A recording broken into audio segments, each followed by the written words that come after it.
Ladies and gentlemen, welcome to the show that's all about speaking your truth, sharing your stories, and sparking the conversations that matter most. I'm your host, Rodney W. Collins, and this is the Speak On It Show.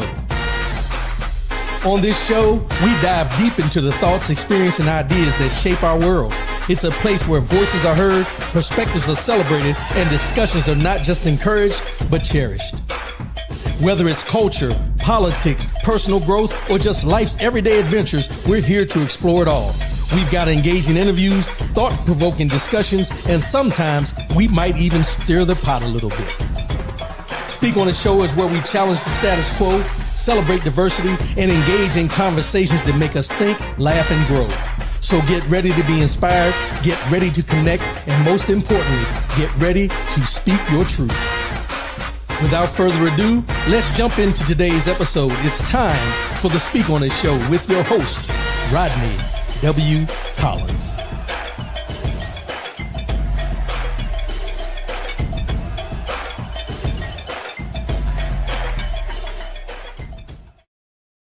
Good morning, good morning, good morning. Welcome. I am Rodney W. Collins, and this is the Speak On It Show. First and foremost, giving honor to God who allows me to come at you in this manner on a weekly basis.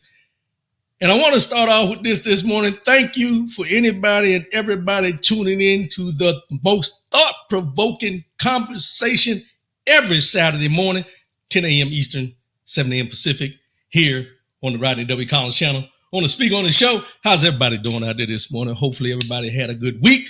Hopefully everybody's looking to enjoy their weekend. Weather should be good everywhere. Hopefully y'all get out and enjoy this and do what you do. 10 a.m. Eastern, 7 a.m. Pacific, every Saturday morning here on the Speak On The Show. We're broadcasting live on YouTube and Facebook every Saturday morning. Like, share, subscribe, do what you do.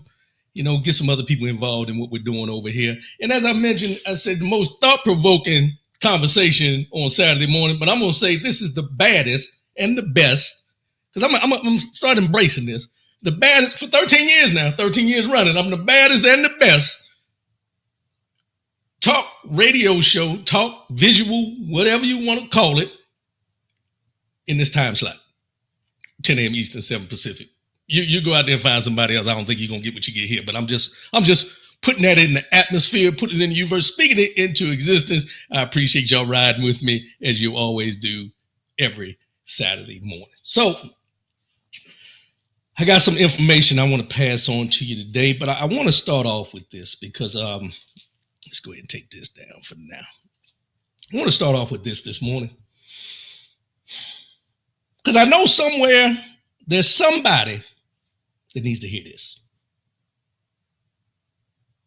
As I had to say, I had to check myself this week with some things that were messing with my mental. And it has nothing to do with all the things you do, all the things you've done. It has nothing to do with any of that things. You know, a lot of us base who we are on the fact of what we've accomplished in life or how people see us and view us and all these different things. But I had to remind myself, and I want to remind somebody out there who needs to hear this. You are worthy. You are worthy. And I know we hear this, and sometimes it's used as a cliche in a lot of instances and things, but you are worthy. You are worthy of everything that comes your way. You are worthy of everything that you want in this life. You are worthy of anything and everything that your heart desires. Do not sell yourself short of who you are and your worthiness because of other people's opinions or their views about you. Sometimes we get so caught up in how people view us and how they feel about us. And we talked about this last week about the self-love. But we get so caught up in those things that we lose focus of being worthy. No matter how somebody else may see you because you've accomplished something, or they may judge you because of the decisions you make, anything like that, never forget, you are worthy. You are worthy. I think that's something that needed to be said this morning, because I know somebody somewhere that's listening today or may listen to this later on maybe dealing with that mental of all these different opinions about who you are, what you stand for, all those different things. But I want to tell you and solidify to you, you are worthy. And don't let anybody ever make you feel that you're not. Don't let anybody let you feel or make you feel, or even let that mental get in your head. Because, sometimes we have our doubts about who we are and what we're doing. You are worthy. You are worthy. So I want to start the show off with that, but I appreciate everybody coming in. We're going to get into this because I got some things there's some things going on around us, man, that we really need to talk about. One thing is the 401k with the crypto, and I got some serious opinions on that. Let me take these glasses off real quick. The numbers, the unemployment numbers, and how they're trying to fudge the numbers now that then they fired the person that gave the numbers that were true numbers. Transgenders being denied retirement, gerrymandering. We got a lot to get into today. And then our last thing is in the straight talk. We'll get to the straight talk. But I appreciate everybody tuning in. But let's go ahead. Let us go ahead. So I'm gonna take this break so I can get my voice together. Let's go ahead, jump into this, and let's go.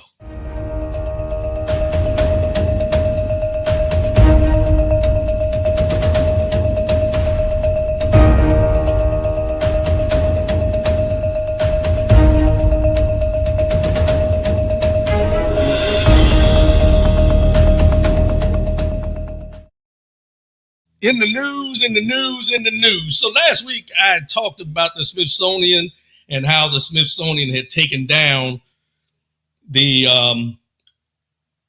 current person sitting in the Oval Office name because of his 2 impeachments from his previous time in office. Well, they put it back up this week, but with caveats. Let's just be real, with caveats. And I knew if they didn't put it up, we understood why. But in the back of my mind, I knew that if they put it up, there would be some variations that didn't tell the whole picture. And they're rewriting history in this sense of what they put back up on this display in the Smithsonian. The Smithsonian Institute National Museum of American History has now officially updated its presidential impeachment exhibit, and the language about President Donald Trump's second impeachment is noticeably cagey. That's according to a Friday article by the New York Times' Graham Bowley, who reported that the exhibit's new description of Trump's role on the day of January 6, 2021 insurrection takes a more careful tone. Previously, the exhibit said Trump gave repeated false statements about the 2020 election, and that his speech that day encouraged and foreseeably resulted in imminent lawless action at the Capitol, which is all true. Let's just call it what it is. That's all true, what was on there in the beginning. Now let's go by how they change it. Now the exhibit reads, on January 13th of 2021, Donald Trump became the first president to be impeached twice. The charge was incitement of insurrection based on his challenge of the 2020 election results and on his speech on January 6th. Because Trump's term ended on January 20th, he became the first former president tried by the Senate. He was acquitted on February 13th, 2021. End of whatever's on them. Notice the new variation of this does not mention anything about him with the lies, false statements. Any of those things are not in there. So they're rewriting history to placate this individual for some reason or another. We'll never know. James Battle, my brother, good morning. But we'll never know. But it's just an example that when we talk about how the people who actually write history get the opportunity to write it in the way they want it to be perceived, which is a lot of the history that's been done. Give prime example, when you hear people, and it's not written, it's said, stated, that slavery was a good thing. and the people had places to live, and they were taken care of, and they had jobs and everything. This is just an example of the things that they try to do. And then people past us, people that will come along later on, will read this and get that part of the story instead of the true story. If you notice, I haven't seen a lot, but I haven't seen a lot of videos of the insurrection anymore. You don't see them, the pictures out as much as you used to, because they're clearing all this evidence away for the future generations. You probably won't hear about this in the history books or in the classes that the kids will attend. They won't talk about him being impeached twice and all these different things that he's doing. They'll only try to blow up the things that they consider to be good things, where in all reality, the things that he's doing is not helping the masses, it's helping the few. Case in point. Let's get into this 401k. Now, I don't know a lot about 401k, and I don't know a lot about, how it works. I know I have one. I know it's an investment account that you put in and you get a return on your investment at the end. But this week, Trump signed an executive order 401k, and it marks big changes for retirement savings and possibly puts your money at risk. Now, everybody knows the 401k was at risk because it goes by the market and everything like that. And a lot of people in the government, which is called a thrift savings plan, which is TSP, which is the same as the 401k, lost a lot of money when the markets went up and down and everything like that. But this week, he signed an executive order that makes it easier for retirement plans to invest in private equity. Private equity firms have lobbied the administration for access to the $12 trillion 401k market. Experts are concerned about the added risk that private equity could bring to retirement portfolios. According to the White House official, Trump signed an executive order on Thursday that will make it easier for several alternative investments to be added to 401k accounts. The list includes private equity, which was previously reserved for sophisticated investors. So basically, you hear people talking about, I'm watching the market, I'm doing this because they're moving money around. With most 401ks, you put it in somewhere and it's just there. You don't have the opportunity to just keep moving things around that I know of. But with this, they're saying you have more opportunity to do that. So I'm going to go out on a limb and say anybody who has a 401k that doesn't know anything about the market and the shares and everything like that, when you start moving your money around, or if you're looking for somebody else to move your money around, your retirement plan that you have in place because this 401k may not come out to be the amount that you think it was going to be. It may not come out to be what you want it to be when you start moving around like that, because there's risk. They say, high risk, low reward, compared to low risk, high reward. That's what it is now for me. If from my opinion, 401k plan is a low risk, high reward because your money continues to grow as time goes because you're investing in. But if they add this in where you can start moving your money around, and investors, private equity firms, and you're putting the money in there with them, think about how many people through our history have seen the stock market drop and been jumping out of windows and committing suicide and different things like that. I'm not saying this can happen. I'm not saying it can't happen. What I'm saying is, if you have a 401k and you're invested in it, you really want to read up on this. I'll be reading more as we go, but you really want to read up on this because everything that you're putting in your 401k is for your retirement. For your retirement, for you after you finish working, for your retirement. And to me, and I may be overstepping the lines here, but for me, it seems as though they're trying to do the 401k in the same way that they're talking about privatizing Social Security. You won't have any control of your money. It'll be these equity firms dealing with your money and then putting it here, putting it there. And then when you come up short, cost of doing business. Cost of doing business in their mind. In their mind, because it doesn't affect them. Brian Hoodie, good morning. Good morning. Appreciate you, my brother. Thanks for tuning in. So you really need to pay attention, but we'll get into this more. But what really jumped out at me about this 401k in this executive order is this part right here. In the executive order, the president told the Labor Department to loosen its guidance on putting crypto in workers' retirement accounts.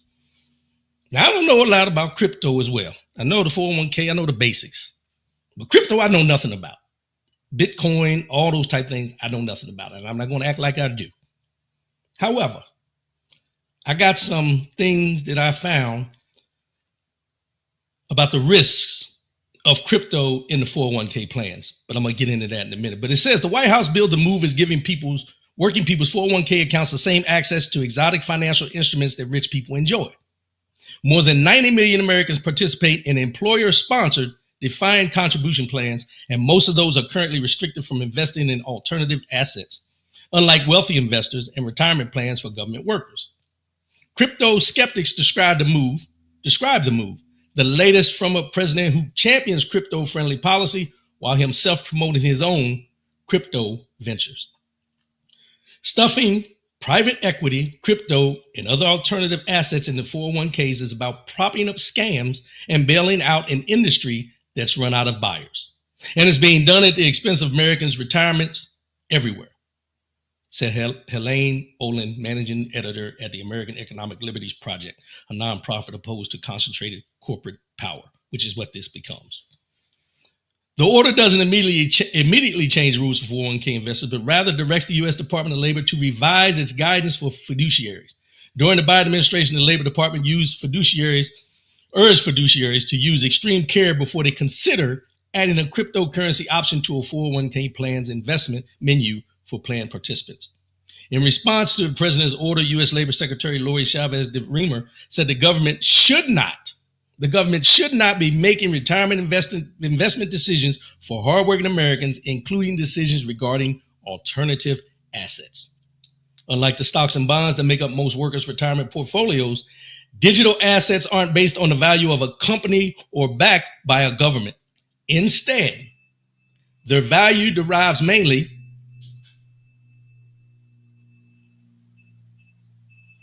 from the continued willingness of other people to continue investing in them. Prices of Bitcoin and other digital assets surged on Thursday on news about Trump's order. The crypto industry spent heavily on the presidential race and on congressional campaigns last year and has reaped its reward in the first half of 2025.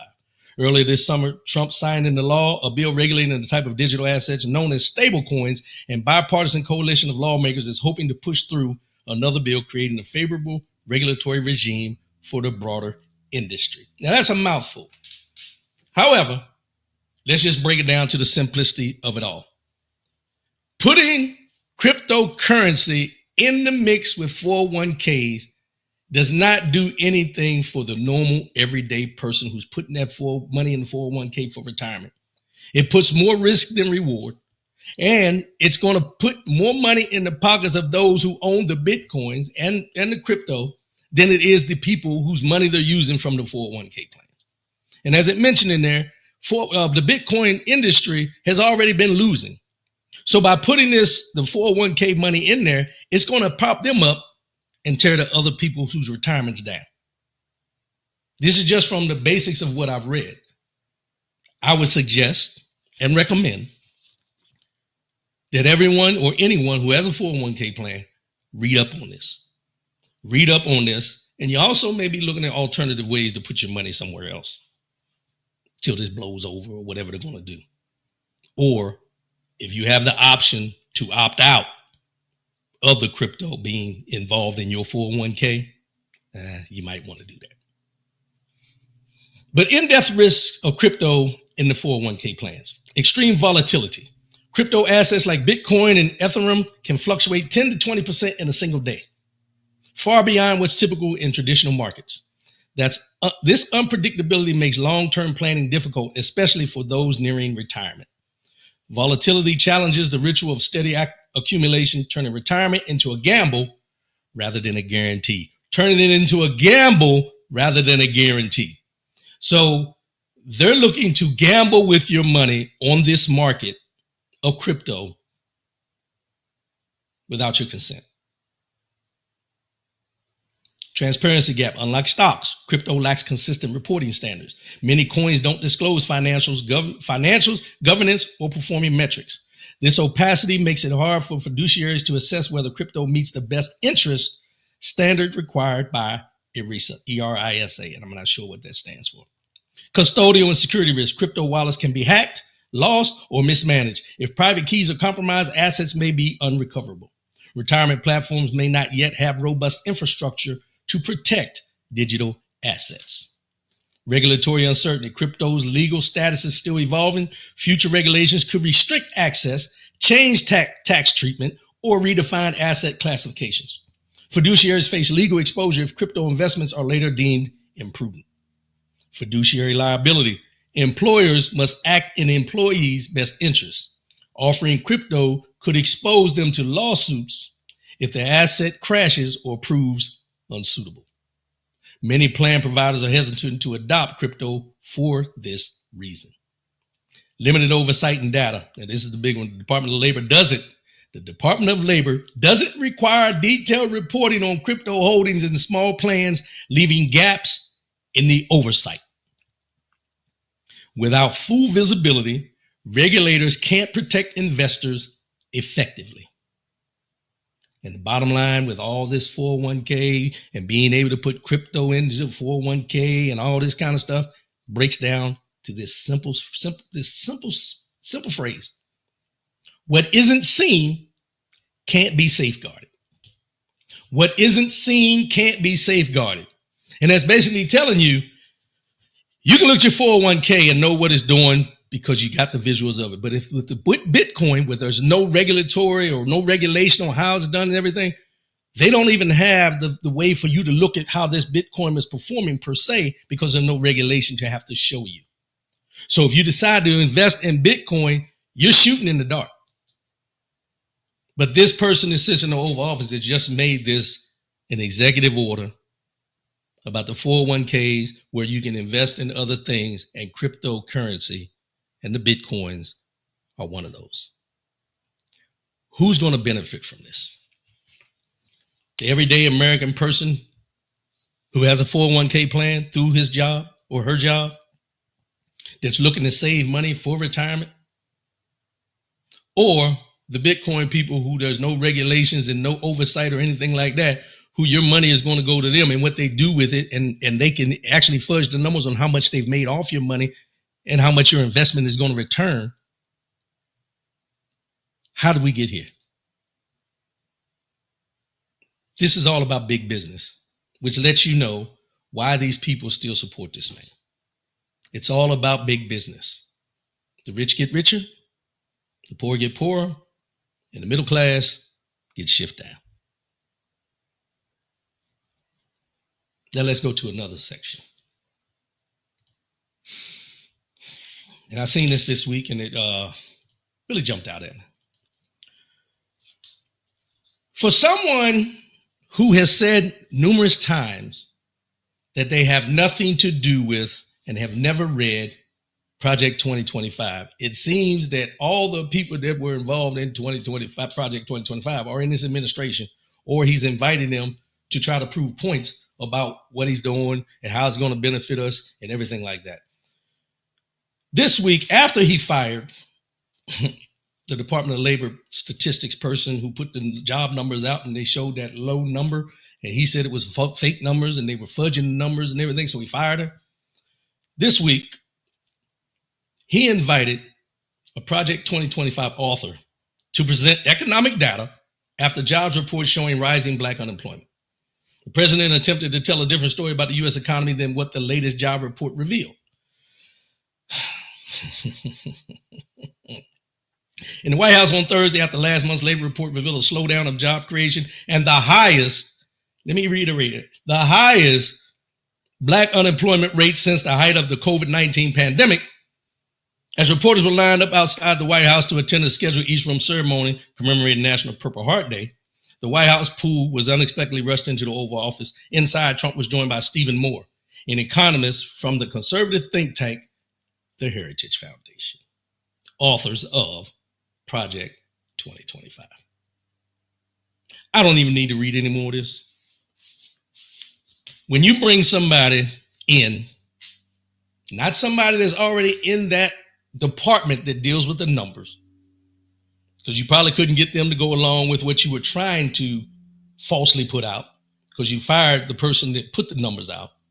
But when you bring somebody in from Project 2025, the Heritage Foundation, it has nothing to do with the actual numbers that are being produced every day, to show me data saying that you're trying to debunk what the people who got paid and have done this as a living have done for the government, through the government, and you bring somebody in that's not even part of your administration to try to tell me as an American citizen that their numbers were wrong and these numbers he's bringing in are right.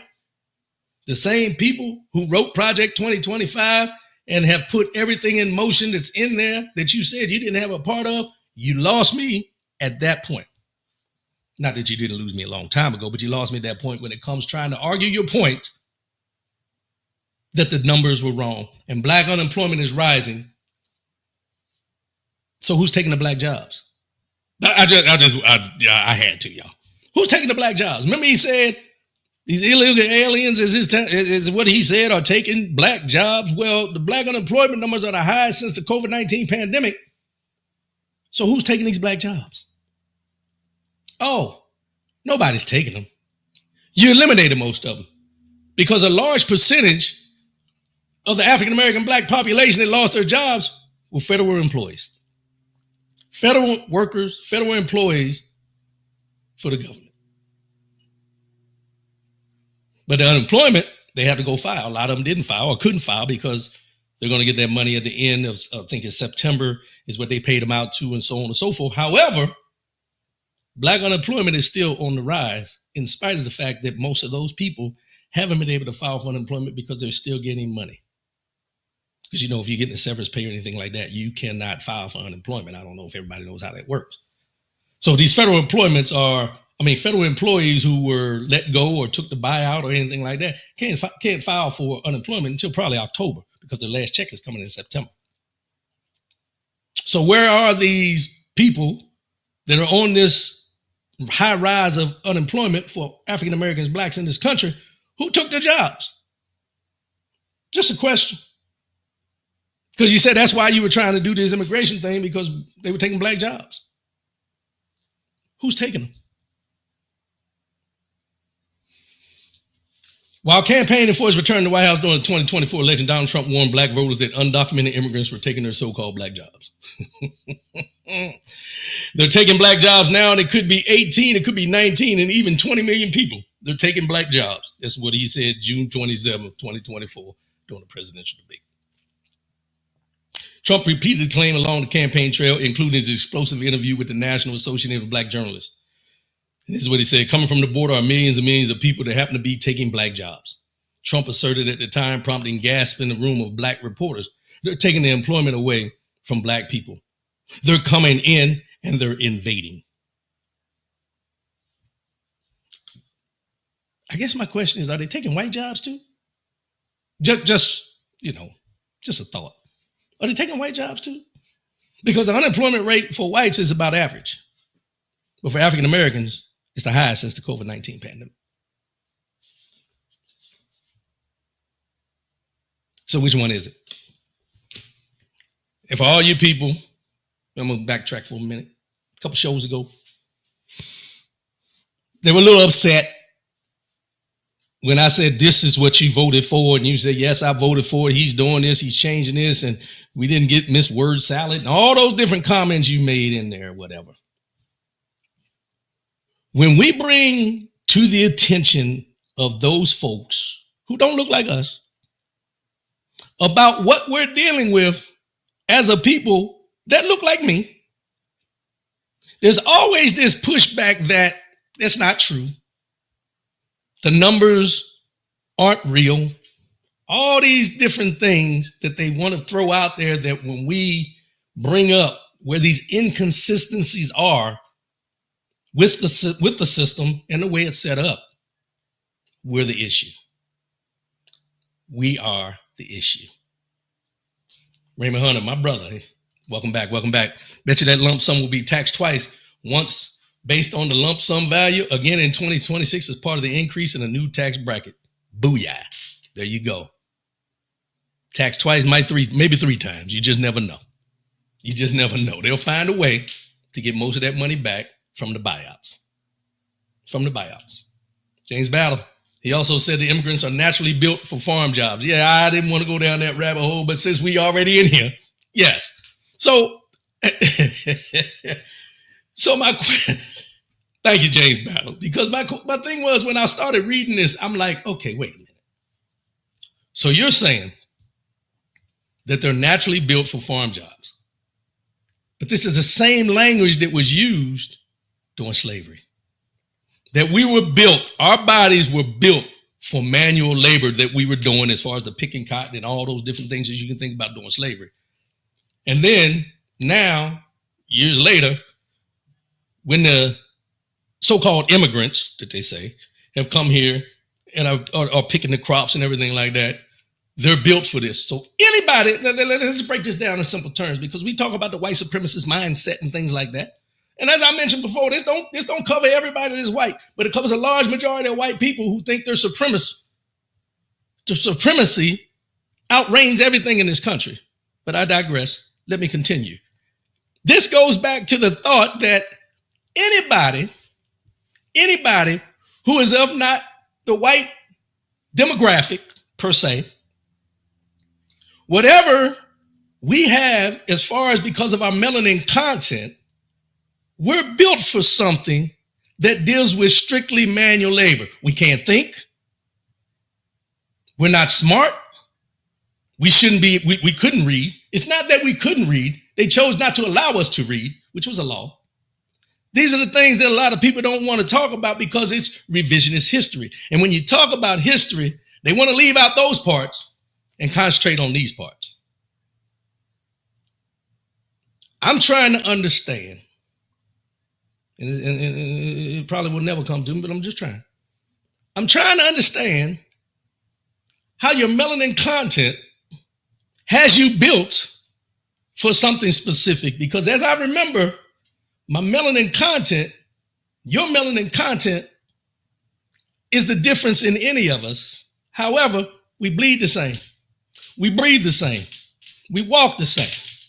All the things about our bodies are the same except for the melanin content within our skin tone. But we're built for this, which is what they bring up about the athletes. That's why, we're great at football, basketball, all the different sports. Yeah, I heard somebody just not too long ago say that's why the Latinos and the Hispanics are coming over and taking over Major League Baseball. These are those racist tropes that they instill in these conversations to try to justify why they're not great at what we do. And I'm going to get into that a little later in the straight talk, but I digress. Let me get into this because this is another thing.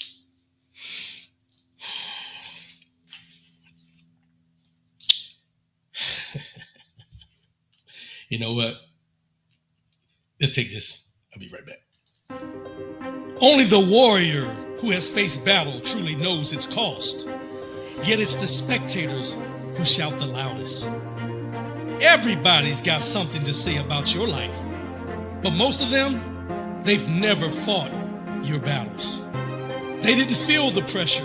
They didn't carry your fears. They weren't there when you almost broke, but didn't. So don't let their noise define you. Don't explain your scars to the unscarred. Respect your scars. They're not signs of weakness. They're receipts of your strength. You're not here for applause. You're here for alignment. Legacy isn't given, it's built. Own the journey. Embrace the power. Live the legacy.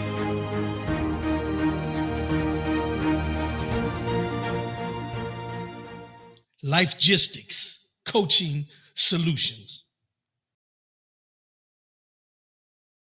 Lifegisticscoaching.com. Lifegistics with a Y, coaching.com, or you can reach me at lifegisticscoaching@gmail.com for an email. Reach out. Let's get a consult in, and let's go ahead and move forward with the coaching. But I'll get into that another day because I want to continue going down this road I'm going down. Now let's talk about this. Now I want to start off with this before I get into the actual article. I remember over years and years, even when I was a young man in school, that there were individuals in my class, and I want to say that were different. We view them as being different. Not different in a way of, of how they looked or anything, but just the way they carried themselves. And what we found out as years went on was that they were a part that wasn't identified at that time of the LGBTQ community. No harm, no foul. Everyone has their way. Everyone has their life. Now, I will put this precursor out there. Some people don't agree with it. Your lifestyle, that's their choice. You don't have to accept everything that some people choose to do. However, you may not have to accept it, but be respectful of it. That's my mind. That's my mindset. You may not have the same mindset. Be respectful of it in spite of the fact that you might accept it. Now, as a veteran, I do have a problem with this. U.S. Air Force to deny retirement pay to transgender service members being separated from the service. The U.S. Air Force said Thursday it would deny all transgender service members who have served between 15 and 18 years the option to retire early and would instead separate them without retirement benefits. The move means that transgender service members will now be faced with the choice of either taking a lump sum separation payment offered to junior troops or be removed from service. No retirement. There is an option for retirement at 15 to 18 years now, from what I've read. But transgenders that are serving in active duty are not being offered a retirement. They're only being offered to take the lump sum with no long-term benefits or anything like that. And what they're saying is that they're being discharged under the guise of unfit for duty. Now, I don't know your stance and how you feel about the LGBTQ community. That's your choice. I have my opinions, just like everybody else. But when it comes to this, I have a strong opinion. Because we have people in this country,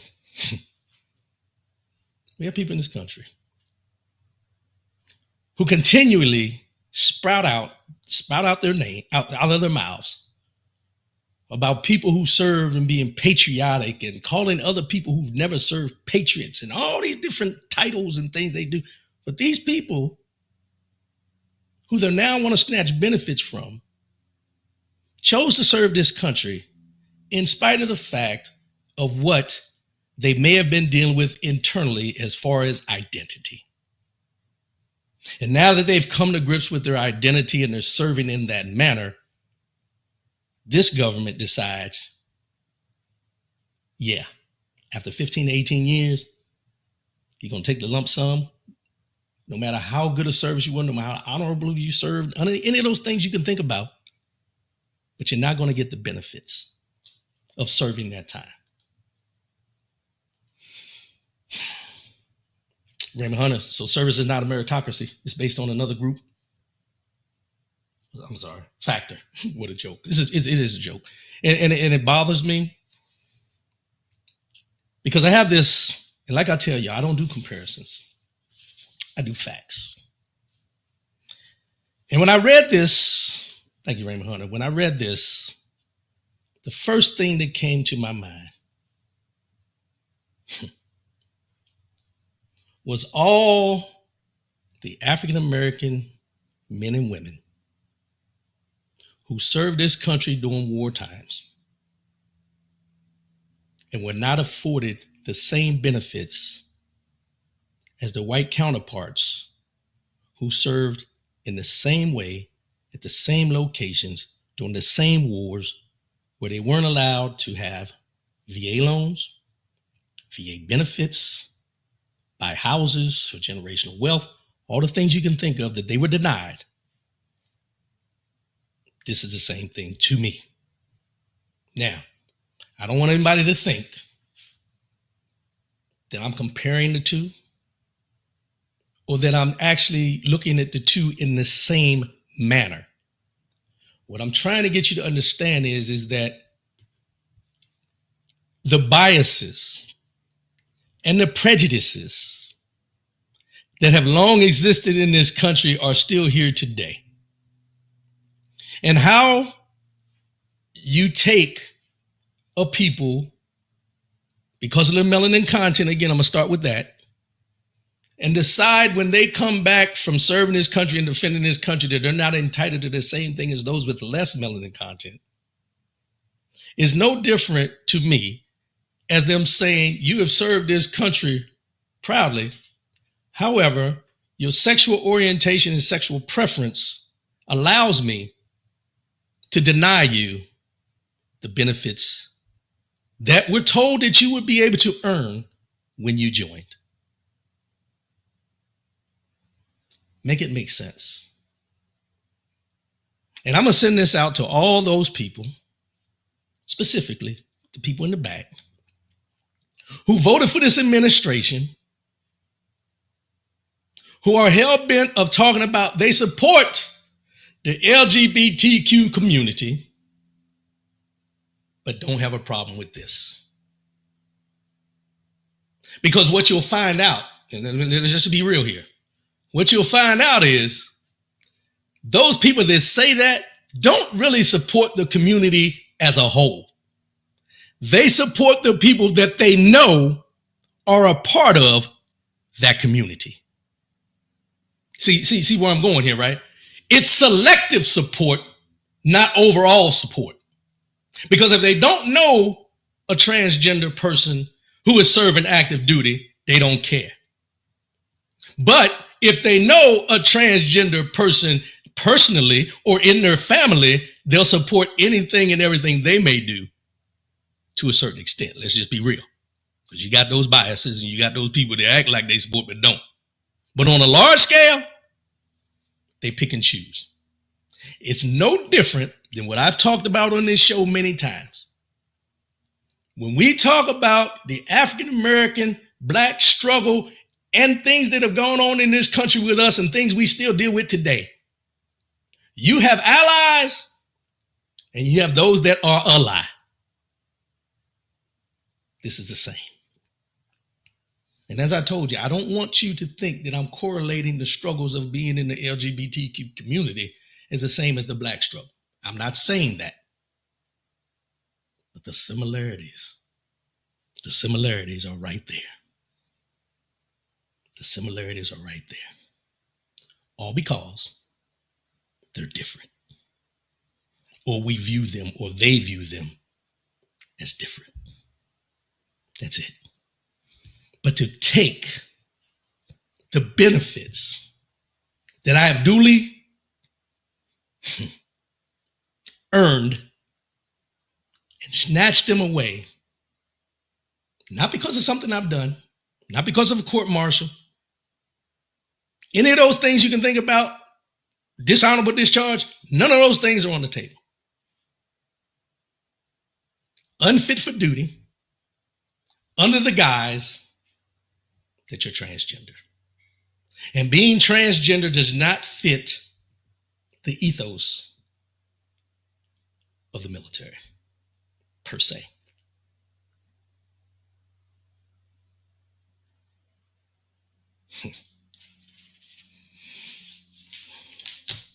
Say what you want. As I said in the beginning, you may not agree with a person's lifestyle. But damn it, I think we all can agree on what's right and what's wrong. And if we get back to the point of understanding and basing things on what's right and what's wrong, that'll change a whole lot of things that are going on in this country right now. Right and wrong have left the conversation. There is no right, there is no wrong anymore. It strictly comes down to Democrat, Republican, black and white, gay or straight,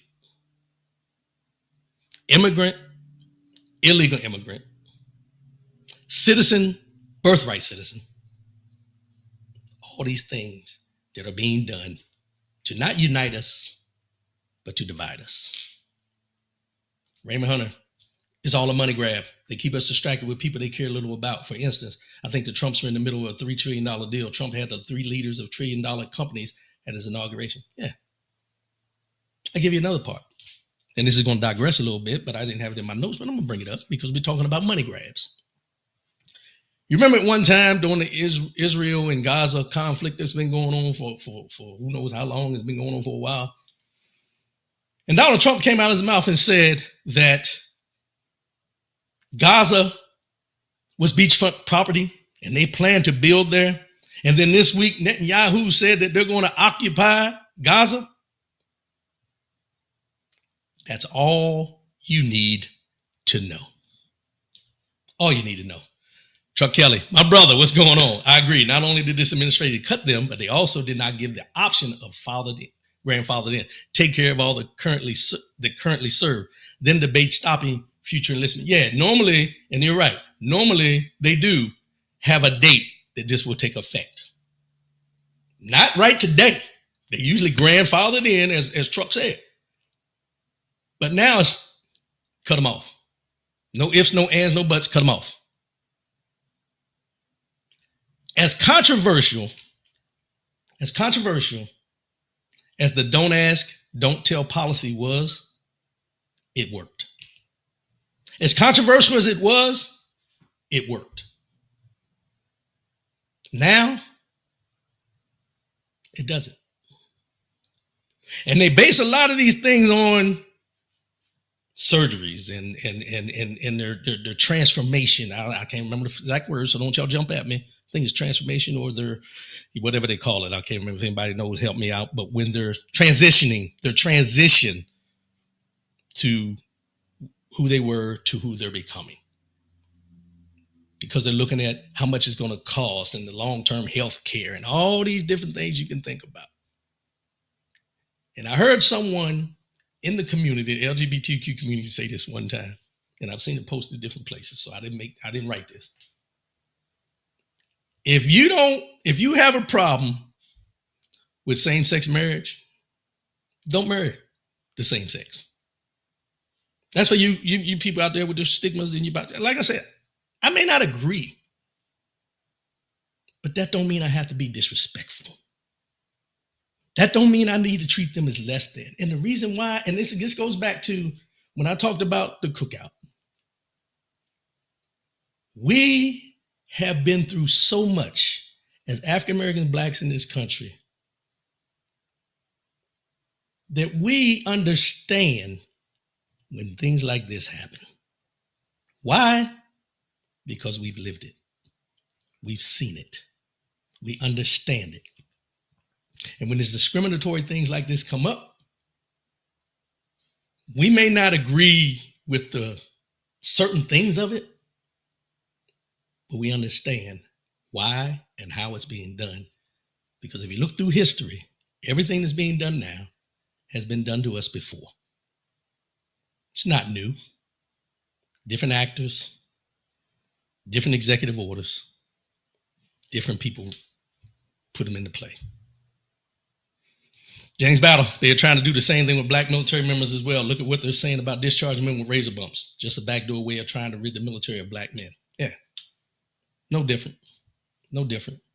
Raymond Hunter, Trump is the quarterback and his job is clear. Other things out the way. However, he is using tariffs to elbow a seat at the table. Yeah, and here's the thing that I think a lot of people keep forgetting. This man has always trumpeted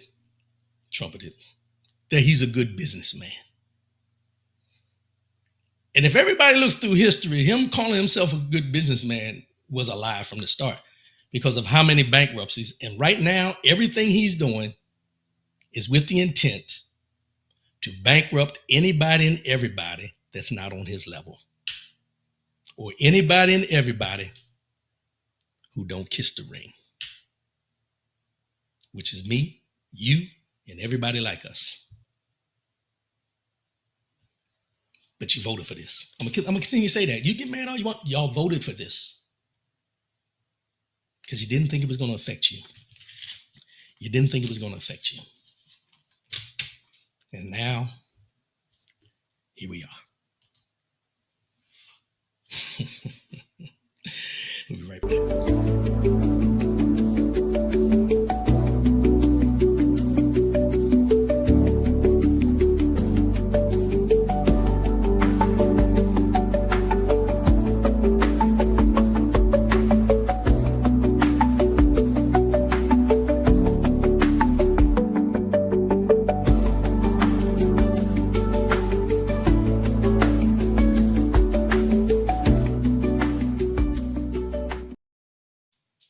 back. Welcome back. We got another comment coming in. James Battle. I agree with Jasmine Crockett. He's the Timu Hitler. Was the pack? Did he show up on time? Because y'all heard Timu. Y'all bad shipping practices. I'm just saying. So, 60 years of the Voting Rights Act. 60 years. 60 years. James Raymond Hunter, good businessman. All I have seen him do is make a reputation on firing people, which is why he's all he does for the federal government. Yeah, his biggest thing is to fire people, because one thing that we know, when you have people like that, they call him a narcissist and all these different things, racist, this man, and I use that word very loosely. This is a sign of a person that is so insecure with who he is, but he is more concerned about how he is viewed. This is what you get. When we sit back and we look at people and we understand how they act and why they act, this is a case study of a person who is so insecure with who he is that he deflects everything to point out what everybody else is not, because he's so insecure with who he is, how he looks. Let's talk about it. When you really dig down deep into it, he is not a vision, and he does not symbolize anything that deals with strength, power, or security. Everything he looks like to me is insecurity, insecurity, insecurity. Oh, and supremacist. Let's not leave that out. Supremacist. The supremacist mentality that I'm better than everybody else because of how I look. Let's call it what it is. So we're 60 years after the Voting Rights Act was passed. Black voters are still fighting for access. So much is at stake. 1965, August 6th. President Lyndon B. Johnson said of the landmark civil rights law, "Today we strike away the last major shackle. The Negro story and the American story fuse and blend. The vote is the most powerful instrument ever devised by man for breaking down injustice and destroying the terrible walls which imprison men because they are different from other men today. The last of the legal barriers is tumbling," said Johnson. 60 years later, activists and legal experts are fretting about the deterioration of the Voting Rights Act, which, as a result of a series of federal court rulings and subsequent restrictive state voting laws, is legally hanging on a thread. Whether it's restrictions on mail-in voting, whether it's the requirement of voter IDs, whether it's restriction of early voting and absentee voting, whether it's the restrictions in places like Georgia where you can't even give people food and water for standing in line, when these restrictions are placed, it is actually diluting Black voters and Black political power, explained Jamar Brown, Executive Director of Color of Change, PAC.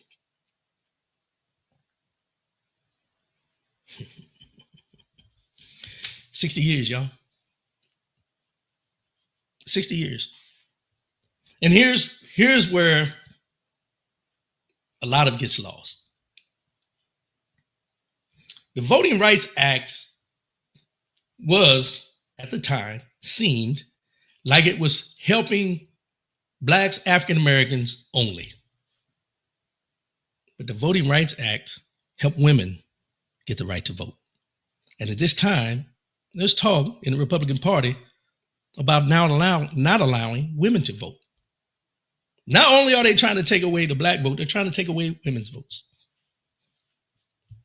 Just like the Civil Rights Act didn't just help African American Blacks in this country, it helped women in this country. White women are the biggest benefactors of the Civil Rights Act and DEI. But you don't see it affecting you because you don't care. Because when you hear those things, you think those are Black initiatives. In a lot of cases. Those that are allies understand. Those that are ally have no clue. But I want to talk about gerrymandering, because we've been hearing it a lot, and a lot of people don't know what it is and don't understand it, so I'm just going to give a breakdown real quick. Gerrymandering is the practice of manipulating the boundaries of electoral districts to favor a particular political party, group, or incumbent. It's a way of drawing maps that can distort representation and undermine the principle of one person, one vote. One person, one vote. How it works. There are two main tactics in gerrymandering. Cracking, splitting a group of voters, often by race or party affiliation, across multiple districts to dilute the voting power. Packing, concentrating a group of voters into one district to reduce their influence in other districts. I'm not going to go deep into this, but gerrymandering, what you're hearing about what's going on in Texas, what they're talking about doing in Carolina, North Carolina, what they're talking about doing in Florida, is simply redrawn lines. And I think they did it in Mississippi and Alabama as well. They're redrawn lines in order for that black vote in a large population. What they're doing is drawing these maps where it separates, where now rather than having that big block of black voters voting for one constituent in that area, they're splitting it where these go here and these go there. And what it does, it helps because you don't have that large block together. It minimizes by splitting. The power they had as a block was one thing. By splitting it, it minimizes, and it gives this person in this district more of a chance to win, and this person in this district a chance to win that don't look like the people that were in that block within that district. That's the simplest way I can put it. Raymond Hunter, he's a carnival barker. He talks. They still have the Electoral College as a fallback plan. Yeah, the Electoral College should have been gone a long time ago, but they'll never get rid of it. The popular vote is the way it should go, but they'll never do that because they know as well as we do. There are more people who actually represent the Democratic Party than the Republican Party. I think they should get rid of any of the parties and vote on the merit of the people that are running, but that's another conversation for another day because they look at it, if it's not broke, why fix it? And while we're on that, when's the last time you heard Elon Musk with his third party? Distraction. All a distraction. All a distraction. Frank Miller, good morning, my brother. Appreciate you. All a distraction. You ain't heard anything else about a third political party. They done kissed and made up, moved on, whatever they doing. They have their plans in motion on how to keep us distracted from the main focus. Remember I mentioned about the man behind the curtain? The man behind the curtain? Yeah, that's what it's about. That's all it is. That's all it is. So let's get into this. This is something I really want to get into today. Let's go. Straight talk.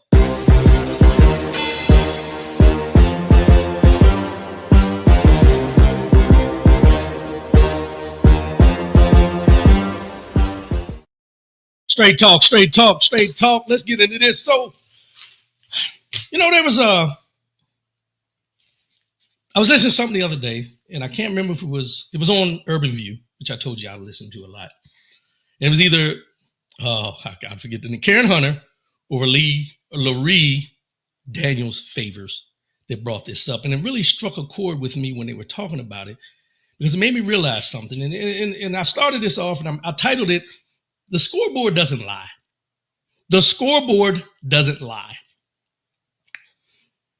And the theme of this is why they fear a level playing field and why we keep winning anyway. Because we've shown through and through, when the playing field is even, we excel. Even when it's not, we excel, but not to the fullest extent that we can, because there's always these barriers. But that's why they keep changing it. Because they see we're finding ways to break those barriers down. But Jesse Jackson said this years ago, and I remember when they brought it up, and it was something that was so,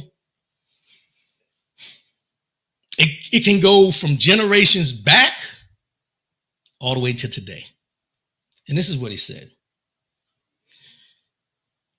To achieve equal opportunity, you must have what the athletes have, an even playing field where the rules are public and the goals are clear. You must have an even playing field where the rules are public and the goals are clear. See, I take that and I say, when you watch a game, there's referees. And the referees only instill themselves in most cases. You know, we got them rogue referees, umpires, or whatever, but they only instill themselves in what's going on when they have to. The rules are laid out as far as how to accomplish the goals you want to accomplish in those games. The touchdowns, 4 downs to get first down, basketball, 24-second shot clock, all these different things that you can think about with sports. But if we think about society as a whole and the things we do each and every day, the rules are sometimes not publicized. The referees are sometimes the imposers. And there's no even playing field when we talk about the everyday things that we have to go through. Which is why, and in spite of that, we still excel at the things we do, which is why there's this big push about doing anything and everything to stop us from exceeding or to being able to succeed at what we do. The scoreboard doesn't lie. At the end of the game, whatever's on that scoreboard is the truth because we've seen it. The rules are laid out. It's clear. But outside the arena, the rules shift. The goals blur. The referees cheat. And when we demand fairness through affirmative action, DEI, or truth-telling, we're called the problem. We're called the problem.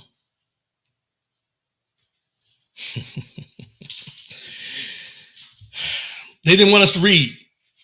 Let's go back. They didn't want us to read, not because we couldn't, but because we might win. They figured if we were able to read, or if they allowed us to read, because we could read, they just took the resources away for us to be able to read. So we read under the guise of death. But they knew if they gave us the opportunity to read freely, that we will win. And it's been shown through history that we, and I'm going to go here again because a lot of people don't want to hear this, but I'm just going to say it. African-American Black women, demographically, are the most educated women in the world. In the world. Think about that. Demographically, African-American Black women are the most educated women in the world. But they're minimized in the positions that they get as DEI hires. James Battle, before I retired, we had a meeting / training session about DEI. It got really heated because I made a comment to the entire group that when white people can't compete, they delete. They didn't like that comment at all. Like on a computer when it gets stuck, Control Alt Delete. That's what you did, Battle. Come on, man. You can't do that. But no. And that's where a lot of us fall short because we don't speak up. We don't say what we have to say because we're more concerned with what we may lose than what we may gain. Because if you lose your job because of that comment, then you've just set the stage for the next person that looks like you to be able to succeed. Because you hope that you struck a nerve or a chord that would cause change within that workplace. A lot of times it doesn't happen, but you're still doing something. That's the biggest thing. Between 1740 and 1834, Southern states passed anti-literacy laws that made it illegal to teach Black people to read or write. In Georgia, teaching a Black person to read could get you fined or jailed. In Virginia, even gathering to learn was considered a crime. In Mississippi, a white person could be in prison for a year for teaching a slave to read. Why? Because literacy was liberation. They feared if we could read, we'd write our way to freedom. Frederick Douglass said it best: once you learn to read, you will be forever free. You will be forever free. Chuck Kelly, facts, not only African-American women, Black women, period. There you go. I use that correlation though, because some people, I've said this on here before, but some people like to be identified as Black. Some like to be identified as African-American. So I put African-American / Black. Just clear that up, Truck. I know. Just other folks. Because some people don't like to be called Black. I try to pacify everybody here. An even playing field would expose the lie of white supremacy. The myth of merit, why they need the field tilted. Let's name what they deny to keep the illusion alive. Fair housing, redlining and predatory lending. Fair education, underfunded schools and biased testing. Fair employment, hiring discrimination and wage gaps. Fair health care, medical racism and unequal access. And when we demand correction through affirmative action of DEI, they say we're asking for handouts. Here's the truth. Affirmative action is not about lowering standards. DEI is not about exclusion. They are tools for repair.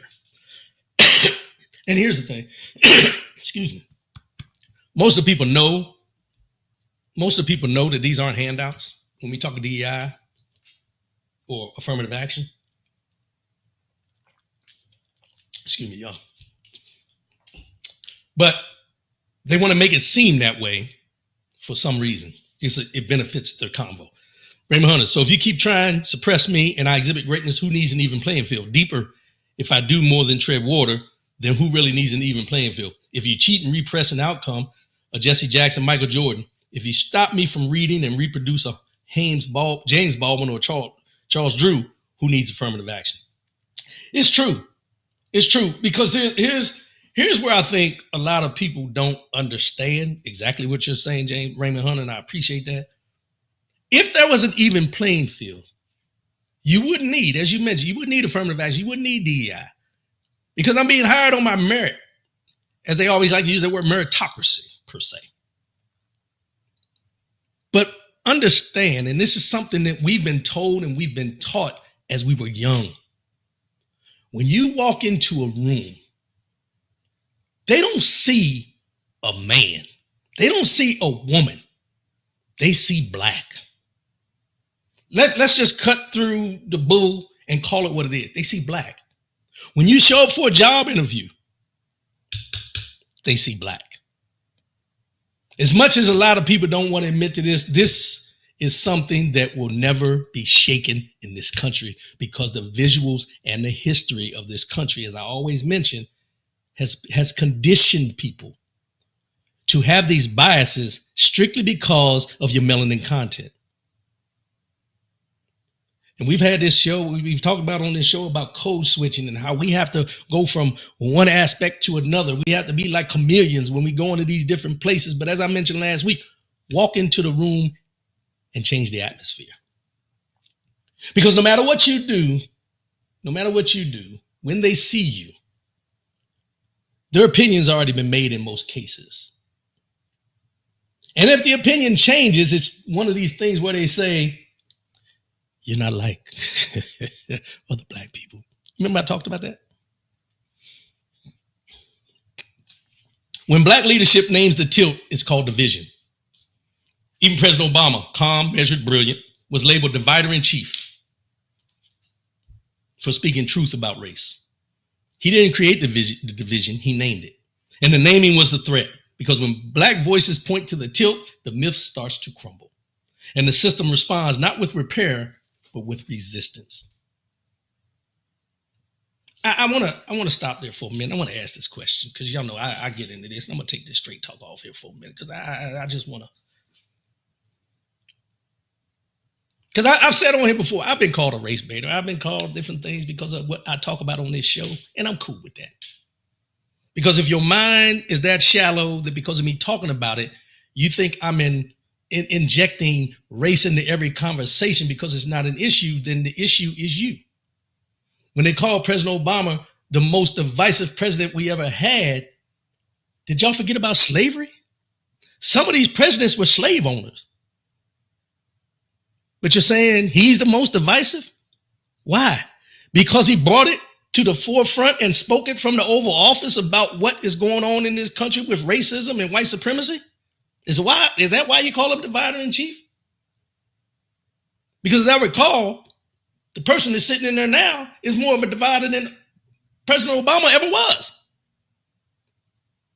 But he don't have the complexion for the protection. That's where the difference comes in. Raymond Hunter, we walk in greatness. Great black societies existed before Europeans walked the earth by thousands of years. So I asked that question because I'm always curious on what causes, and I know what it is, but I'm just going to put it out there. What causes, when you have these conversations about discrimination or racial biases or all these things, what causes us to be labeled as the people who are causing more division when division has already been there, and you don't want to talk about it because somehow, some way, if you talk about it, there may be a solution. But you don't want to talk about it because why? You take it personal. See, when we talk about race, it's not personal unless you choose to receive it as being personal. Because if you're receiving it as being personal, that tells me how you feel. Because if I can have a conversation with you, and I'll say this again, I've said this before, I can have a conversation with you about a sports team, and you don't take it personal because I like one and you don't like the other. Why do we get into these conversations about race and you take it personal? When I talk about everything that's been done through history to people and the people that look like me, you get offended. Like I'm blaming you. No one is blaming you. What we're saying is, with everything that's been done, it's up to you to help make the change. See, that's where the disconnect comes in. Nobody's blaming you, but we're identifying these things that you want to keep continually overlooking to get you in the game to try to fix the things that we're talking about. But when we bring it up, when you continually say we're being divisive, that's where the disconnect is. We're not being divisive. We're trying to get you to understand that these things are still happening right in front of you, and you're ignoring them because you don't want to be blamed, but you also don't want to be the damn solution.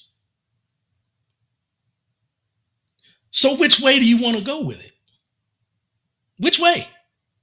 Because you can't continue to keep telling me that I'm divisive and I'm a race baiter when anytime we talk about race, but at the same time, you don't want to talk about it, but you're also not doing anything to heal it.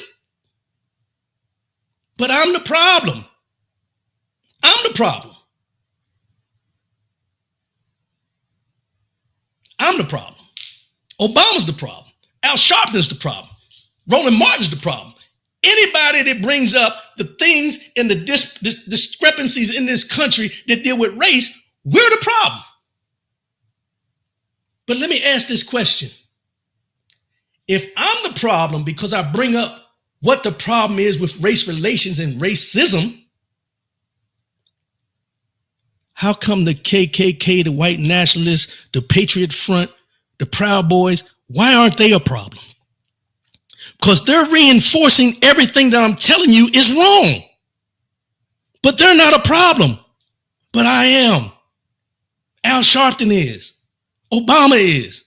Anybody that speaks about racism is the problem, but when they speak about white supremacy, not an issue.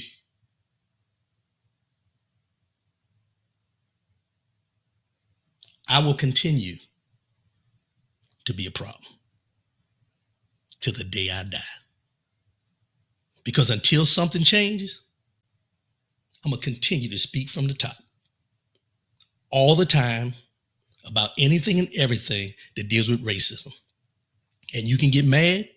You can unfriend me. You can do whatever you feel you need to do to make you feel comfortable.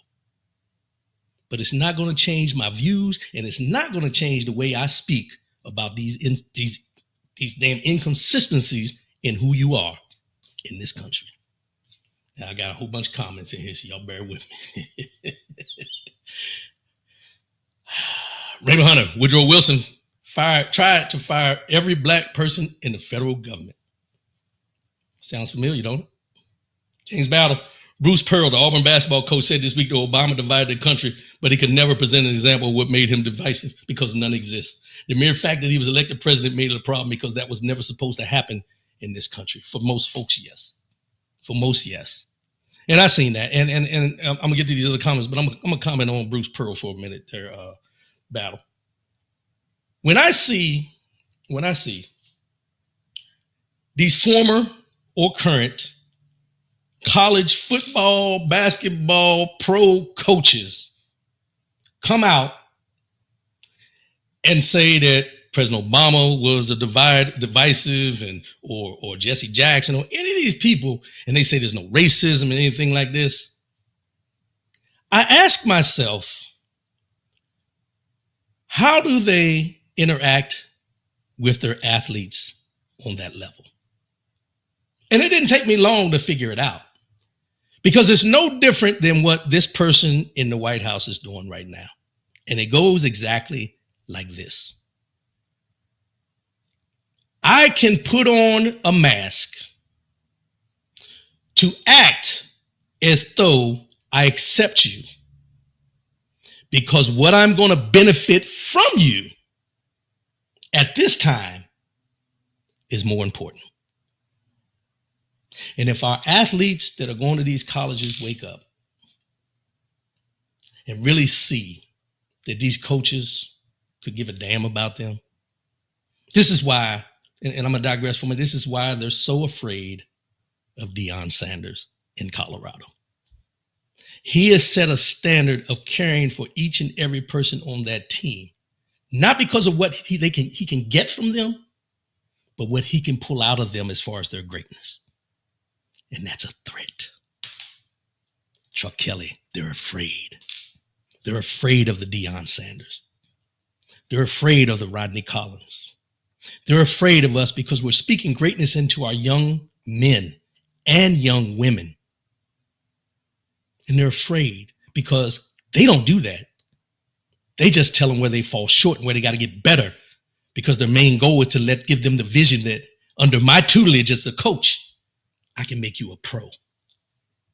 And that's the focus, that I can go pro in this sport because you're my coach.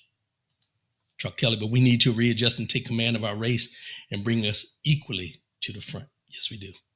Raymond Hunter, it's propaganda, sir. Vow the Indian savage and massacre and give them smallpox. Say we are lazy while enslaving us and colonizing all of Africa. Yeah, I don't know where this laziness comes from, because you for us to be lazy, we sure did pick a lot of fields and kept these people rich off their harvests. Raymond Hunter, we shall never forget or shame our ancestors that passed the baton to us. Thank you. My camera, I couldn't see it. They want to add an asterisk and a footnote to Obama. Otherwise, clean reputation. Exactly. They're investigating him now, trying to say that he made up this Russiagate and all these different things. But, you know, and here's, and as you can tell, I'm passionate about this when we talk about the race issue. And I'm passionate about it because too many times we have seen good people strictly be torn down, not because of what exactly they've done, but because of what they look like. Simply because of what they look like, or the amount of melanin content within their skin. And it bothers me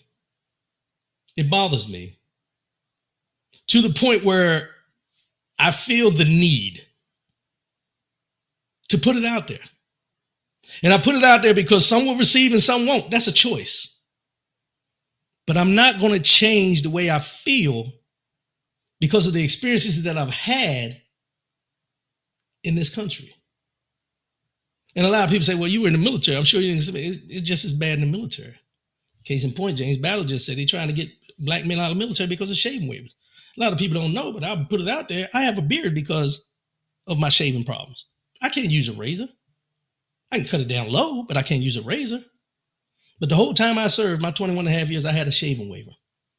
But you would never know that I was unable to shave because I kept it exactly to the point of what the profile said. No more than 1/8 of an inch. No problem. And there was only one time when someone asked me, do I have a shaving waiver? And I won't even go into the fact of what type of person he was.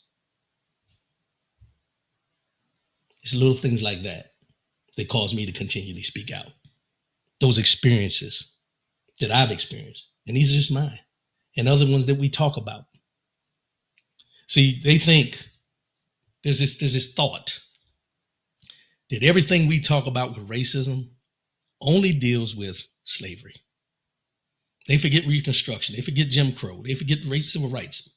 They forget all those things because they want to just concentrate on slavery is no longer in this country. But they don't want to talk about the things that are still going on. Joe Kirk, Make a Change would be a good sermon for you to bring, my brother. Yeah, make a change. We all need to make changes, and that's the thing about life. It's all about changing for the good. But you can't continue to have people not see the good of what's becoming when they want to hold on to the fact of what you're saying is affecting them because they feel that they're being attacked because the people that look like them or some of their ancestors were a part of it. But the conversations, and I'll continue to say, the conversations have to be had. They need to be had. They should be had. But you can't have conversations about something. You can't have conversations about something when people don't want to admit to the fact of the things that were done wrong within that conversation. If they don't want to have a conversation about how we got here, you're not going to be able to have a conversation. You can't erase certain things and you can't overlook things to make the conversation comfortable for you. That's one of the things that I think is a problem. Continuous oppression in other forms. That's one of the things I think is the biggest problem, and I'm going to wrap this up. But I think one of the biggest problems is, in order to have these conversations, there's certain people that don't want to have these conversations because they don't want to be uncomfortable. And they don't want to be uncomfortable with the fact that they have to understand and they have to come to the conclusion that what was right and what was wrong is wrong.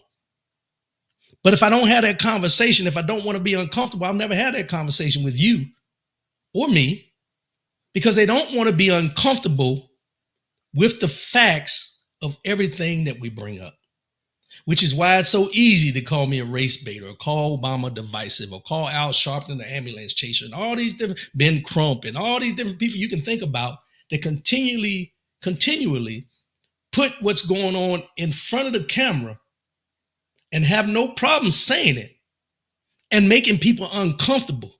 But like I said, if you're uncomfortable with these conversations, you're not mad at me. You're mad at the fact that you're uncomfortable hearing me speak about it. And the uncomfortability comes into the point of where you, who becomes uncomfortable with me speaking about these things, just shows that you're comfortable when I'm talking about something that doesn't deal with the oppression of a people.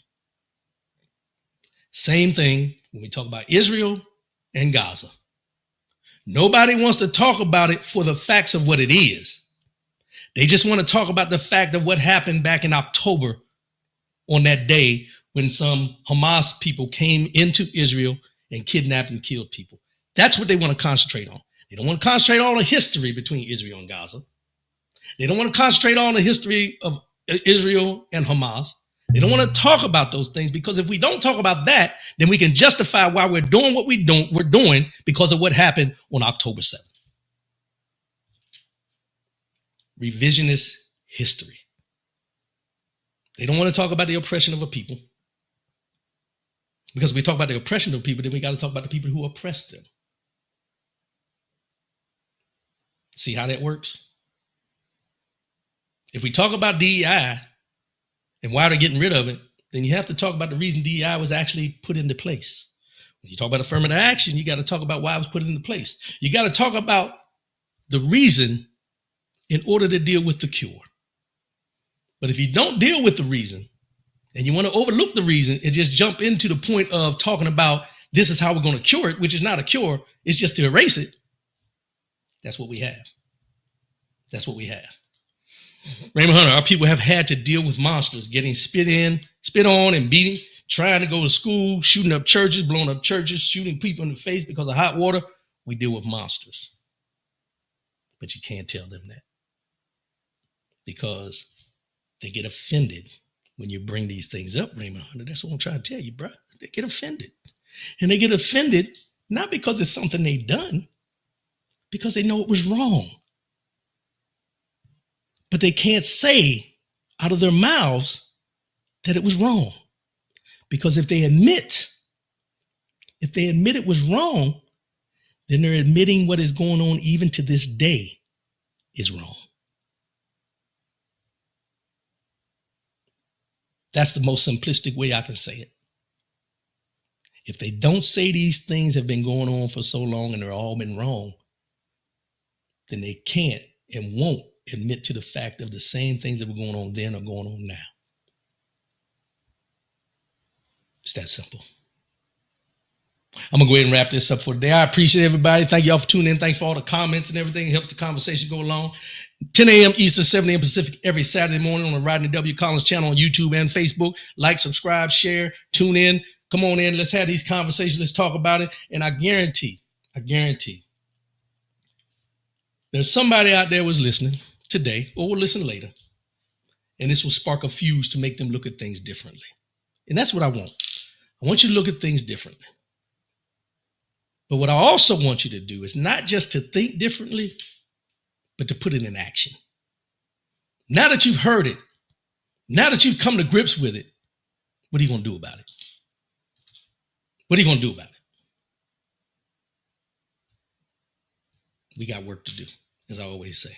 We got work to do. God bless my brother. I appreciate y'all, and I'll be back again next week. As I always say before I sign off, love yourself, love one another, keep your head up, and most definitely, keep your faith in God.